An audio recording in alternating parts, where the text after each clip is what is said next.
Hey guys, how you going? Hope you're all doing very well. This afternoon I'm going to be doing another movie review, so hopefully you find this one interesting. This movie is a thriller from the United States, English language, released in the year 2017, directed by Jamie M. Dagg, and this film is called Sweet Virginia. So Sweet Virginia is set in a very peaceful community. You've got a man who used to be a rodeo champion, but after suffering a horrible accident, he has been forced into retirement. So he's a very complex man. He's not very happy, but now he is running the family business of a motel. So he is going through the motions. It's a very peaceful life, but that peaceful life is about to be broken upon the arrival of a stranger. So the stranger checks into the motel, and coinciding with his stay, there is a spate of violence that has really gripped the community. So as the police are trying to investigate these crimes, the more the motel owner starts to know this stranger, the more he realises that he's very strange and that maybe he's actually connected to what's going on. And so the further this friendship actually develops, the further he goes down this very dark and dangerous path, and whether or not he comes out the same in the end is something you're going to have to find out for yourself, because that's as far as I'm going with my synopsis. Now my thoughts on Sweet Virginia. I didn't have any expectations coming into this movie. This is a movie that definitely flew under my radar, but the reason why I was enticed to watch it is that, number one, it's an American independent film, and usually American independent movies are actually better than mainstream films because they don't have all the money to create this crappy special effects. They really rely on their stories. Number two, it felt like a modern western, and it also a noir film. And number three, that Jon Bernthal was the main actor in this movie. Now, Jon Bernthal, if you don't know him, he was off The Walking Dead. He's not necessarily the greatest actor, but he has a very strong screen presence that makes him very memorable. And so it's definitely a name that can entice a viewer, and that's something that you don't see very often. And so the reason that they're basically the reasons why I wanted to go and see the movie, but I didn't really hear anything about it. So I was giving it every opportunity to impress me. And although I didn't have any expectations for the film, I still come away from the movie left very disappointed. Not with actually the quality of the film, but just the way the movie finished itself. Because I thought the first 3/4 of this movie was absolutely brilliant. From the very first scene, I was absorbed into a very dark world. This is a very dark film, and the darkness of the movie just seeps through the screen and it strangles the viewer. Is that it's got just a way about it where it's not only dark visuals, but also the score of the film is very, very haunting. So it feels like a horror film without going into the realms of horror. It's very psychological, and the psychological tension just grips you from the very first minute, and up until the last quarter, it just doesn't release that tension. I just felt as though the suspense was through the roof. This is a pressure cooker. You know that things can't sustain itself, and you know that it's going to basically descend into absolute chaos, and it's the threat of chaos, it's the promise of chaos that keeps you glued to the screen. And so whether it's the slow motion aspects of the rodeo at the start of the movie that I thought was very, very unnerving,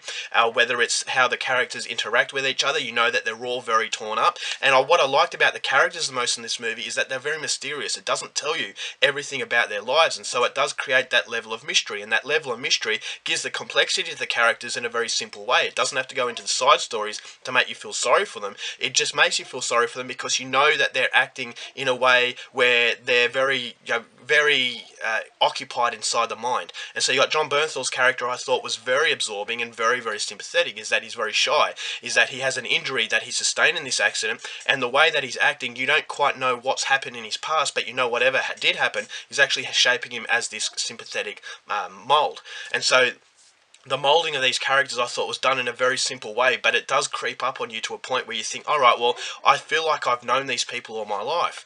And so Jamie M. Dagg did actually go into a very minor details that, once they all combine, is actually a lot bigger than you'd initially think. And so I thought the script is absolutely fantastic. It allowed these characters to really blossom through. But as I said, nothing is ever ambitious. Nothing is ever trying to hit you out of left field. It's not trying anything too extravagant. And the simplicity of the film, once it actually starts to build up, it does become a very complex film.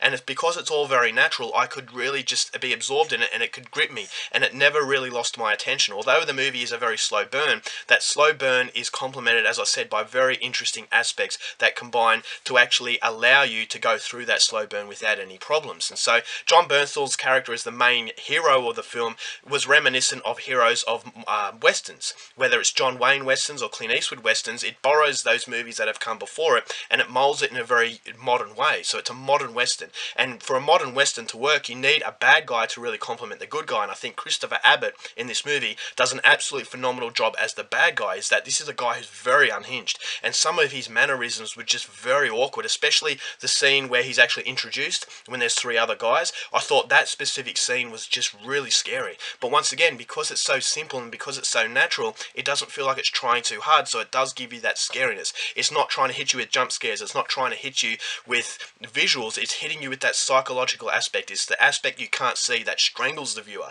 And the fact that the director allows that stranglehold to be maintained for the majority of the film, I thought was absolutely phenomenal. There are some scenes that are violent, but the violence is not relied on the violence. As I said, nothing is relying on cheap tricks. It's all about that roller coaster that is slowly going to the summit of the actual roller coaster, and it's threatening to go down and really terrify you. So the terrifying build-up is by far the best part of this movie, and the acting from both Jon Bernthal and Christopher Abbott, they play really well off each other. Good guy versus bad guy, and in between you have other characters that have very complex, absorbing relationships as well. And so I just thought that atmospherically this is absolutely brilliant. But the biggest problem I have with the film is, it's only one problem, but it's a massive problem, is that is before you blink and you've lost the ending. It feels like a film where the roller coaster has gone up, but instead of going into a steep sort of drop, it goes into a free fall drop. And so I thought, alright, well, it was over before I knew it. The anticipation and the build up really wasn't complemented by a very thrilling climax. It didn't illuminate the sky, it just fizzed out.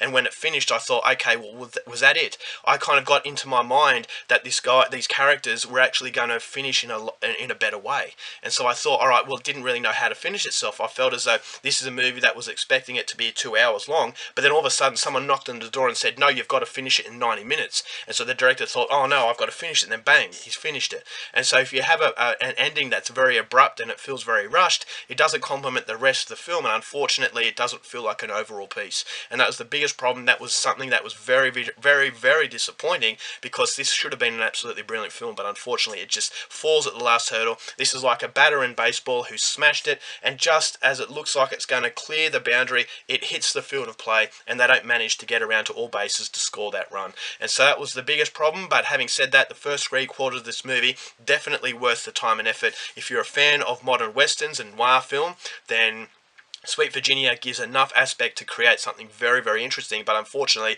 it wasn't capped off. The icing needed to be on the cake, but unfortunately it just doesn't manage to do that, and it comes away as something of a missed opportunity. So overall, for Sweet Virginia, going to give this one 3.5 stars. Still go out there and see it. I thought it did have a lot of impressive quality. Alright guys, that's it for my review. Hope you enjoyed it. Till next time, keep watching movies, and I'll see you later.